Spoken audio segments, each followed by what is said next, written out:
Hello and welcome back to episode 2 of Gridiron Gospel, where we religiously know football. Now we're just going to jump into week 5 of college football, dive into the top 25, and let's just get it started. Number 1, Ohio State, moving up to 4-0 with a 24-6 win over Washington on the road. Julian Sayin, 22 for 28, 208 passing yards, 2 touchdowns. Heisman hopeful Jeremiah Smith, 8 receptions, 81 yards, and a touchdown. Pretty good win on the road against Washington, if I do say so myself. Jason, do you have anything to add to that? I'm a little bit worried about saying because the stats don't really pop out. What do you think? You know, it's a bit of a slow start, I will admit, but if he just keeps up with this progression, if he maybe increases his yardage a bit, I don't know if gets Jeremiah Smith a couple more yards, starts maybe sharing the ball a bit with Ennis and all those guys, maybe gets the run game going. I think we're headed towards another good year. I will also say true freshman Bo, no, actually Lamar Bo Jackson, government name there. Yep. He's looking pretty good. You know, And I would say I was a little bit worried after there was a scoreless first quarter. Not gonna lie. yeah, that was a bit rough to watch, but we progressed and we got the win, so that's really all that There you matters. go. Moving on to number 2, Miami, who had a bye week this week. They're still at 4-0. Uh, a bit of a tough schedule, or not so tough schedule coming up. I mean, their toughest matchup, in my opinion, the rest of the year is at Florida State, who That's not tough at all. yeah, who recently dropped a game. Now we're gonna move down to number 4. Now we're gonna move down to a previous number 3 in Penn State, who dropped a game against Oregon, 24-30 in double overtime. Drew Eller, 14 for 25, 137 yards, a pick. Katron Allen, 12 carries, 54 yards, and a touchdown. Jason, I know your history with Drew Aller. What do we have to say on that? I'm gonna save some words for next episode. I will also save a lot of things I want to say. I am just gonna say this because I want to keep this respectful and save it for the next time. So, Penn State looked awful that game. I would say Drew Aller looked horrendous as usual, and I would say the fact that your NFL scouts are saying he's a first round pick, I'm like, do you even have a brain? Do you have anything going on through your mental mind? Like, why are you throwing a pass of first down to triple coverage near the sideline? Meanwhile, the guy you're passing to got absolutely hammered. What are you doing? You know, I'm blaming Aller and whoever the offensive coordinator is. I don't know what his name is, but what are we doing? The only good player on the offense was Katron Allen, because that guy seemed like he cared. Everyone else was like, oh, what? certainly a lot to be concerned about in State College with Penn State. Also, just a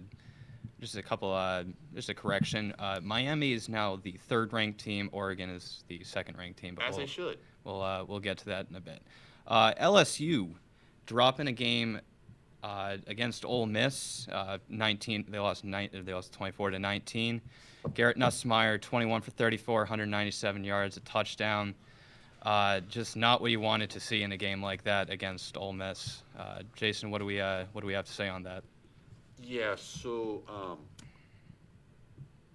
by the way, I will say something about Oregon. Dante Moore should be and will be the Heisman. Anyways, next, Nussmeier looked horrendous that game too. I mean, he couldn't complete a simple pass. And the fact that the running game wasn't even there, I don't care that Caden Durham is out. I mean, you have to at least generate some rushing yards. And also, Brian Kelly should be gone. And for Ole Miss, Trinidad, he's looking pretty good. I would say he should be the starter for the rest of the year. And, yeah, that was a great win by Ole Miss, and they are deservingly number 4. Completely agree with that. Chambliss is looking like a Heisman hopeful, in my opinion. Also, just another thing to correct, going to keep correcting here. LSU drops to number 13 in the most recent CFB Top 25 poll, and Ole Miss moving up to number 4. And as much as I don't like Ole Miss, they're pretty good after losing everybody and their mother and like replacing. I mean, it's pretty good. Certainly a great start to the year for Ole Miss, 5-0. Now moving down to another marquee matchup, Georgia losing against Alabama, 24-21. Broke their home winning streak. Yep, 22. If I'm correct, it was a large 33. 33 game win streak at home, as Georgia moves down to number 12 in the AP poll, and Alabama moving up to number 10. Just a couple stats to go over with that matchup. Gunnar Stockton, 13 for 20, 130 yards and a touchdown. Kirby Smart, he's good against other teams, but man, he just cannot get over that Alabama. He is 1-7 against Alabama. Truly a glaring. It's glaringly apparent that that everything else he's got in his resume, he just cannot beat Alabama. That's Do you agree that Ty Simpson should be in the Heisman convos? I think it's certainly just a loaded conversation to have this year. Week 5 might be a bit early to judge. I mean, you already have. It's never too early. People are already judging the playoff. It's certainly just raises a lot of questions. I personally think there are other people such as Chambliss, maybe Jeremiah Smith, but I do think Ty Simpson could find his way into the Heisman conversation, maybe as the year progresses on a bit further. And now we're just going to move on to formerly ranked number 6 Oregon, now the number 2 ranked team in the land, obviously beating Penn State on the road, 30-24 in double overtime. Great win. Dante Moore's statement win. Very good. 29 for 39, 248 yards, 3 touchdowns, and that's I'll tell you what, that is a tough place to play, especially in a night game, and he proved a lot of people wrong, I think, with his performance there. A lot of experts said Penn State, and they will finally get over the hump, and say James Franklin will finally have his 5th win against a top 10 team, top 25 team, whatever, and. They were clearly wrong because I knew Oregon was going to win because I watched Dante Moore play. He's very good. That man can ball. That man can throw the leather pretty good. It's certainly just a statement performance from Dante Moore. But it does, Jason, to your point, it does raise a lot of questions about James Franklin and if he should be considered to be on the hot seat at all. He already is. In Penn State. I mean, if I'm a Penn State fan personally, I'm not satisfied with his performance over the recent years. I realized that you had a bit of a run in last year's college football playoff. Let me ask you a question. Who did they play, and who did they beat? They beat SMU, but that was at home. They did struggle against, but they did struggle against Notre Dame, who would go on to face Ohio State in the national championship. And we all knew what happened there. But anyways, moving on. Formerly ranked number 7 Oklahoma, 4-0, jumps to number 6 in the AP poll. Even moves to number 5 in the AP poll. My mistake. They had a bye week, but they got a couple. They definitely have a couple tough games upcoming in this. They need Mateer back now because their schedule is looking awful. I mean, good Lord. Yeah, certainly, I would argue they have one of the toughest upcoming schedules. They obviously have the Red River rivalry against Texas. They have Ole Miss at home, on the road against Tennessee, on the road against Bama. They got Missouri at home and LSU at home. So definitely a very tough schedule upcoming for them. Now, at least they have a bye week in Kent State though, so they can. Yeah. That's like a confidence game for them before they take on the. Wow. Okay. Yeah, definitely a tough upcoming schedule without their starting quarterback and John Mateer. Now moving down to formerly ranked number 8 Florida State, and we have an early candidate for upset of the year as Virginia taking down Florida State 46-38 in double overtime. Thomas Castellanos with the game-losing interception in what could possibly be described as one of the greatest crowd-storming crowds that I have ever seen. Virginia, obviously, going into this game unranked, beating a number 8 Florida State team, and with that win, they actually move up to number 24 in the AP CFB poll. Where was the defense? There was zero defense being played by Florida State. You are a top 10 team, and you are not playing a single lick of defense against Virginia of all teams. Certainly a tough game for Florida State as they're going to leave scratching their heads, but they do have a very good game. Number 2 Miami at home. That'll be a 7:30 kickoff, I believe, on ESPN. So that'll be Miami's got that. Be a great game to watch. Oh, totally. Yep. Moving on to formerly ranked number 9 Texas A&M, etching out a win against Auburn. Marcel Reed, 15 for 22, an INT, 207 yards. But the story of the game, Le'Veon Moss, 2 great football names, 21 carries, 139 yards, and a touchdown. Texas A&M moves up to number 6 in the college football rankings. That game made me so mad because I don't know if it was awful offense or just really good defense. I could not tell with what I just watched. I mean, Jackson Arnold getting sacked more than 5 times is apparently a usual in Auburn football. But Le'Veon Moss, there you go. Like I told you, Le'Veon Bell comparisons. I don't care what anyone else says. With a first name like that, it's definitely going to draw comparisons to a legendary Pittsburgh running back. More than legendary. Obviously, coming from a Steelers fan there. Number 10, Texas, with a bye week. They're 3-1. Actually moved up to number 9 in the AP poll. Obviously, with that loss against Ohio State, they do have a bit of a rough schedule upcoming. They got Vandy at home. They got Oklahoma in the Red River rivalry, as previously mentioned. They're at number 5 Georgia. That'll be a very good game. And in rivalry week, they have Texas A&M at home. And that's certainly a tough schedule. Just going forward. I would say it's going to be a close matchup between Oklahoma. I'd say they got the bag with Kentucky, Florida, Mississippi State's going to be tough. I know that for sure. For any of you football fans who watch Tennessee and Mississippi State, I don't know how that game was close. Georgia, I don't think they got that after Arch's performance. I mean, no. Arkansas, no. The Texas got that, and then A&M's obviously going to be a great game. Yeah, certainly going to be a great slate of games moving forward. As we now move over to previously ranked number 11 Indiana at 5-0, they are now number 8 in the AP poll, coming off a 20-15 win versus Iowa. Fernando Mendoza, 13 for 23, 223 yards, 2 touchdowns, and an interception. Very good game from the Indiana quarterback. That performance also dropped his Heisman odds too. Interesting that that performance dropped his Heisman odds. It was a typical Iowa game, and that screwed over Mendoza's odds.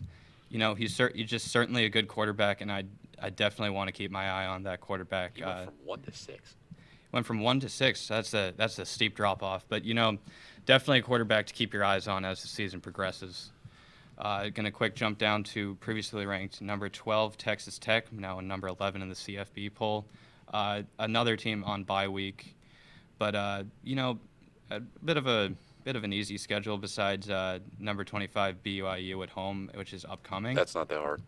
Yeah, should be a pretty good win as they look to stay in the top 12 for the CFP in the future. Previously ranked number 13, Ole Miss, obviously with the 24-19 win against LSU. Trinidad Chambliss, 23 for 39, 314 yards, a touchdown, and an INT. Statement win for Ole Miss as they now jump to number 4 in the CFB poll. That is quite of a jump. I don't think LSU was playing like a top 4 team, but then again, rankings apparently matter in this world. So you know what? Congrats, Ole Miss. Ole Miss, bit of a tough schedule upcoming. They are at number 5 Georgia and at number 7 Oklahoma, so it'll be exciting to see how those games progress on. If they can win both of those games, I would say they're in the contention for the SEC championship. Certainly an interesting thing to keep your eye on. Number 14 Iowa State, actually staying at their previous ranking of number 14 in this week's CFB poll. 39-14 win versus Arizona. Rocco Becht, 14 for 20, 243 yards, and INT, along with Carson Hansen, 19 carries, 63 yards, 2 touchdowns. Overrated. And we have a hot take there from our co-host Jayson. Jayson, how can we describe them as overrated? I think Iowa State's overrated. I mean, I don't think Rocco's even. I mean, don't get me wrong. He's a good quarterback, not a great quarterback. I mean, I just don't see the hype in Iowa State. I don't care if they beat Kansas State. I don't care if what ranked team had they like real ranked team had they played. You know, they certainly haven't beat their at least their schedule resume has not been there. I will say this: they are getting the Penn State treatment. Overranked. You know, Far. yeah, certainly a hot take there. Very hot. Yeah. Now we're going to move on to number 15 Tennessee, 4-1 with a 41-34 win versus Mississippi State. Joey Aguilar, 24-40, a touchdown and 2 picks. Bit of a close one if I'm a Tennessee fan. Would you have any concerns just moving forward? No. No concerns. Joey football is playing his best right now. I love me some Tennessee football. All right, great to hear from Jayson. And yeah, Tennessee also another SEC team with a tough schedule upcoming. On the road against number 17 Alabama, that's upcoming. At number 7 Oklahoma. And they have Vandy at home too, so that'll certainly be a good game to watch. Moving on to number 16 Georgia Tech, actually dropped a spot, even with the win, 30-29 in overtime against Wake Forest. Haynes King, 28 for 42, 243 yards, 106 rush yards, and 2 rushing TDs. Despite that stat line, it still was too close of a game if I'm a Georgia Tech fan against a team like Wake Forest. I don't care if it's on the road. You need to show up against Wake Forest because Robbie Asher is in his 4th school in his 6 years. I don't know how that's even allowed anymore. I thought the COVID years stuff was over with. But apparently, Ashford, don't get me wrong, the stats showed he was awful. But yet again, if you really watched the game, you would know he tore up the defense, him and the running back. But I will also say this, give Haynes King some Heisman treatment. That man is just carrying Georgia Tech. You know, he certainly had a heck of a season and you know, that rivalry game at the end of the year, Georgia fans, I would put yourself on high watch with that game because they're coming. I think Haynes King's better than Gunnar Stockton. I don't care if Haynes King can barely throw a football. I mean, I still think Haynes King's better. You know, certainly a great take there. And you know, I think that rivalry's renewed, and especially in recent years, they had that crazy overtime win. Georgia obviously had that overtime win last year. I'm still mad about that game. Still holding a bit of a grudge. Absolutely. Based off that game, always good to hear. Oh, yeah. Number 17, Alabama, previously ranked, I should say, jumping up to number 10 after that win against Georgia, 24-21. Too low. Yep. It should be ranked higher according to Jayson. And we have Ty Simpson, 24-38, 276 yards, 2 touchdowns. Just a great win against Alabama, especially with those questions coming after that Florida State loss. I would say they should be above Penn State. Granted, I'm also the guy who thinks Penn State shouldn't even be ranked, but like they should be above Penn State. I was wrong about Simpson. After watching that Florida State game, I was like, oh, he's just awful. I was wrong.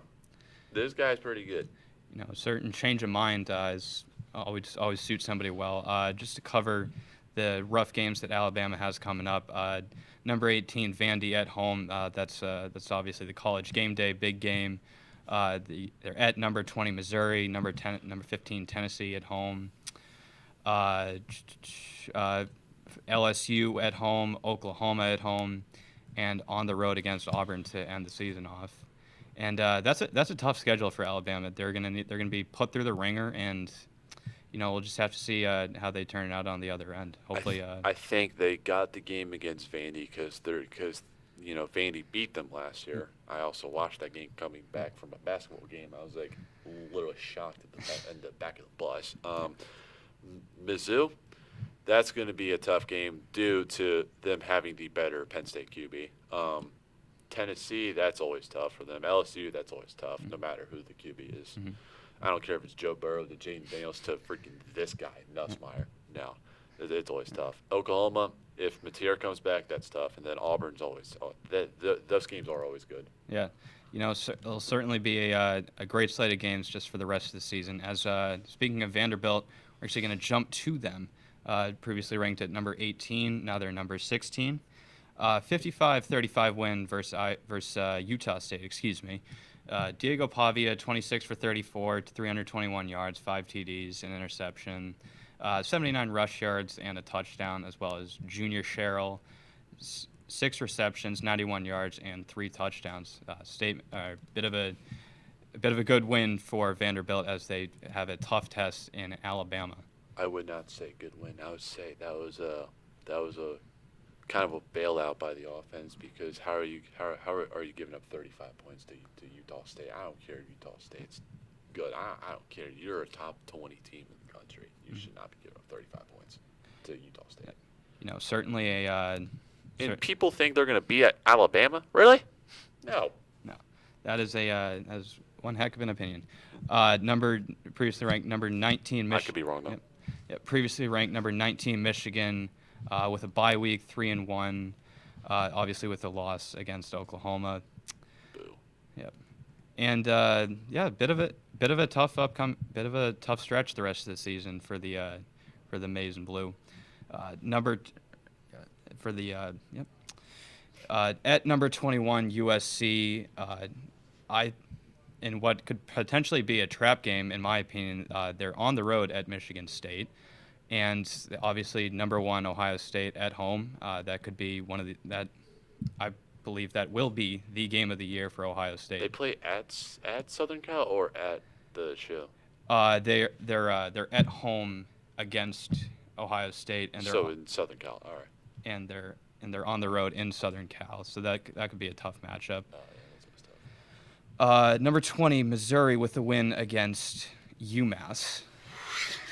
Not really a marquee win there as they progress forward in their season. Obviously, number 17 Alabama at home, as we previously mentioned, they're on the road against Auburn. I believe that could be another trap game. When you play UMass, you should obviously break some records, and Prebola did that. I think he had like 28 straight completions. I think that's what I saw.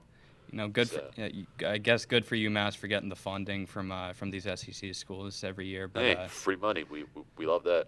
Yeah, definitely. Yeah. Speaking of number 21, previously ranked number 21 USC, as I believe they actually dropped out of the rankings. As they should. Moving to 4-1, 32-34 loss versus number 23 Illinois, who bounce back win for them. Jaden Mayava, 30 for 43, 364 yards, 2 touchdowns, and an INT. He's got to lock in. Yeah, definitely needs to lock in for the rest of the year. He needs to lock in because that defense is not doing him any favors. I don't know what Lincoln Riley's doing over there, but yet again, at least they don't have Miller Moss anymore, so they can actually have a half-decent team. Mm-hmm. Certainly going to need to lock in against Michigan at home, on the road against Notre Dame. Okay, well, that's fine. And at at Oregon too. So that's always tough. Certainly a tough upcoming matchup. Moving on to previously ranked number 22 Notre Dame, now moving up to 2-2 with that a 500 record. As they beat Arkansas 56-13. C.J. Carr 22 for 30, 354 yards, 4 TDs. They got their coach fired too. Yeah, they did. Jeremiah Love adding 14 carries, 57 yards, and 2 TDs. 2 receiving TDs too. 2 receiving TDs. Give that guy some Heisman props. I completely agree with that. I know I'm flinging out the Heisman word early, but I mean it is true. He really deserves it. Yeah, certainly a word you can't exactly just toss around, but I think Jeremiah Love is deserving of it. Going to move down to previously ranked number 23 Illinois, jumping to 22. Obviously, the 34-32 win against USC. Luke Altmaier, 20 for 26, 328 yards and 2 TDs. Especially with that loss against previously ranked number 19 Indiana, that was a tough loss if you're an Illinois fan. But Tough. bounce back win. As their most notable upcoming matchup is number 1 Ohio State at home. That's certainly a game that'll be pretty tough for the Fighting Illini. Number 24, previously ranked number 24 TCU is going to be dropped out of the rankings as they lose 27-24 versus an Arizona State team ranked number 25 right now. Josh Hoover, 20 for 32, 242 yards. 2 INTs, just not what you want at the helm if you're TCU, definitely. Jason, do we have any thoughts on that? No thoughts at all. No. That's no. And now, yep. Now we move on to number 25 BYU. Obviously, with a bit of a close win against Colorado Way on the too road. close. So certainly should BYU fans be worried in this upcoming week? I mean, they shouldn't be worried. They're not playing anyone good until Utah. That's it. It's certainly an interesting week in the top 25. But Very interesting. I think, and I will also say something. Mm-hmm. If Maryland beats Washington, Maryland is going to be ranked. I will say this right now. Maryland should already be ranked. Because who would have thought Maryland would have won 4 games? Because I'm pretty sure their odds was like over under 3.5. That's I personally would like to see another Big Ten team be ranked, and I think if a team should be ranked, in my opinion, that should be Maryland. Absolutely. Yeah. Thank you for agreeing. Malik for Heisman. Next. One Big Ten team to another. Got to show mutual respect there, as we're just Except Penn State. Yeah, except Penn State, based off their recent performance. Now we're just going to jump over to the NFL slate. Thursday night matchup, Seattle versus Arizona. Seattle obviously coming away with that one, 23-20. Sam Darnold, 242 yards. Kenneth Walker adding on an additional 81 yards. What are your thoughts on that matchup? Thank you, JSN, for only giving me 13 points. Come on, man. Anyways, that kind of lost me this week. Yeah. But I think Mr. Sammy is. I think he's actually turning the clock. I think the Jets should be like, wow, our developmental team sucks.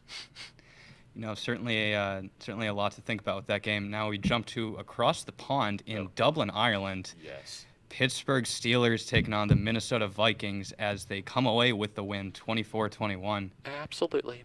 And Jason, I understand you are a Steelers fan. So what are your thoughts on that matchup? By the way, getting up early for a 9:30 game was awful.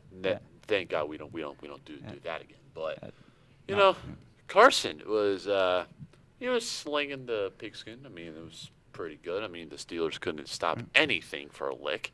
350 I think yards. we're lucky that we only gave up 21 points. But hey, you know what? Thank you to Patrick Queen for stepping up this game. Yeah. Thank you for T.J. Watt for being better than Myles Garrett as usual. Thank you for Kenneth Gainwell for actually being a running back.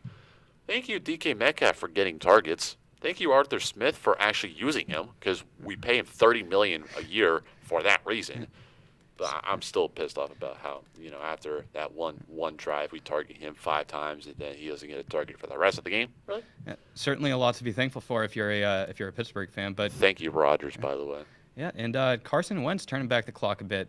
350 passing yards, certainly impressive. Got me 30 points of fantasy. Yeah, 30 points of fantasy. That'll always help you out. Next we jump to Washington and Atlanta.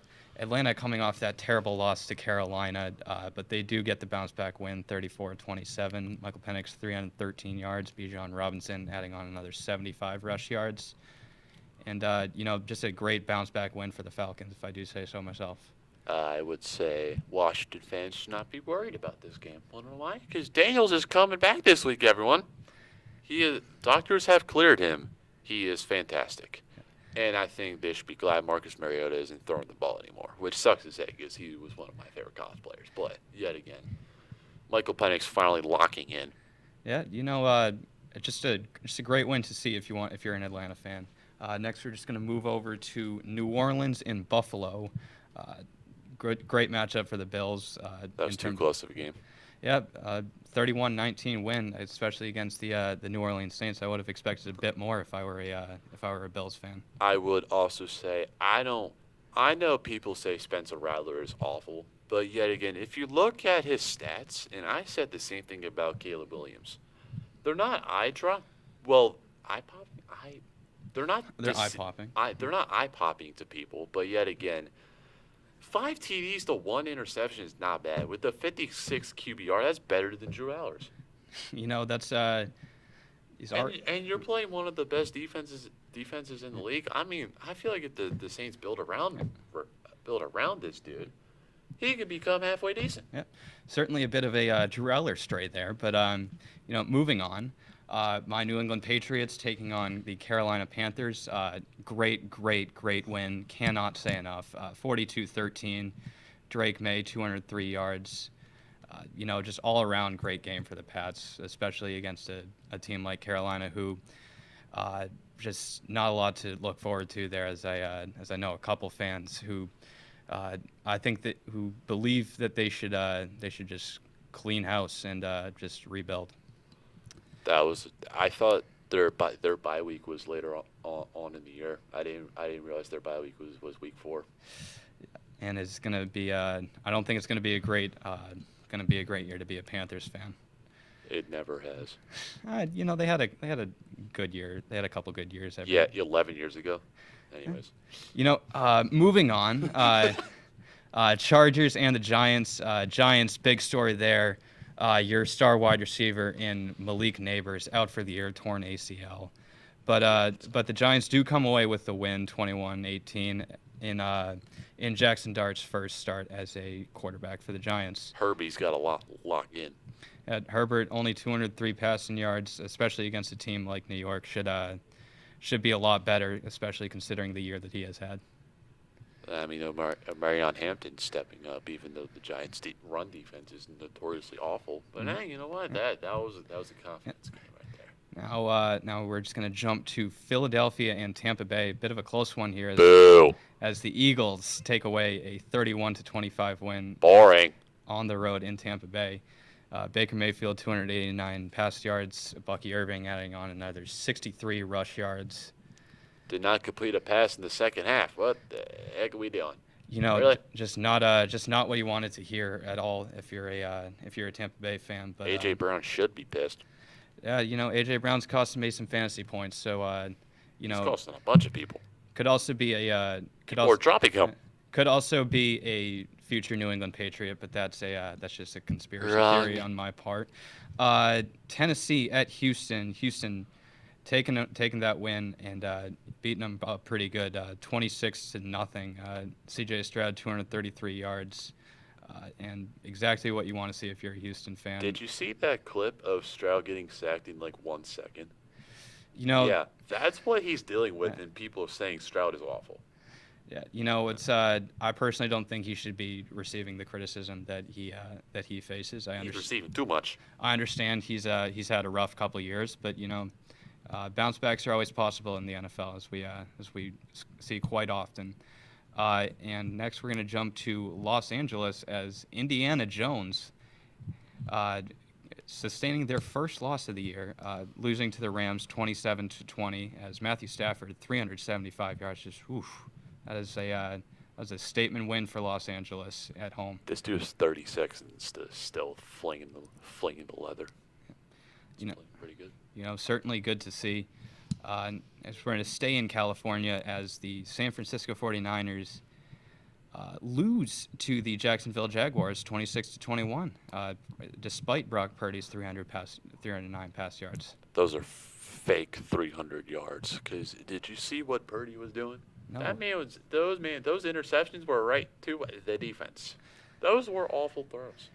And I will personally say this, and I hope you people watching this can agree with me. Brock Purdy's overrated. Next game. All right, next game. Baltimore at Kansas City. Kansas City coming away with that win, 37-20. God is good. Patrick Mahomes, 270 yards, and Kansas City, very good win as they need a bounce back win if they want to continue progressing forward in this season. I personally wanted both teams to lose, but we did eventually see that later on. But yet again, Lamar's out for 3 weeks. Come on, Steelers, lock in. The fact that your leading rusher is Justice Hill, I mean, like Derrick Henry has just became Batman and just ran away. Wait, that's not the correct phrase. Wait, what am I saying? All right. Anyway, moving on. Chicago at Las Vegas. Chicago taking away the win, 25-24. Caleb Williams, 212 yards. Ashton Genty, actually a great game. Ashton Genty, 138 rush yards. Free him. He's in a tough spot in Las Vegas. I'll give that to him. He's got Geno as his QB. That's just not good. I predict it'll be a rough couple years in Las Vegas for him, but he'll be traded and become like Saquon Barkley. Anyways. All right, now we're moving on to the night game, Green Bay at Dallas. Micah Parsons returned to Jerry World in a actual tie game, which a sack. Bit on that. Yep, 40-40 in an overtime. Jordan Love 337 yards. But back to the tie. Personal opinion of mine, tie shouldn't happen. Tie should not happen in the NFL. I wasted 4 hours watching it tie. Yeah.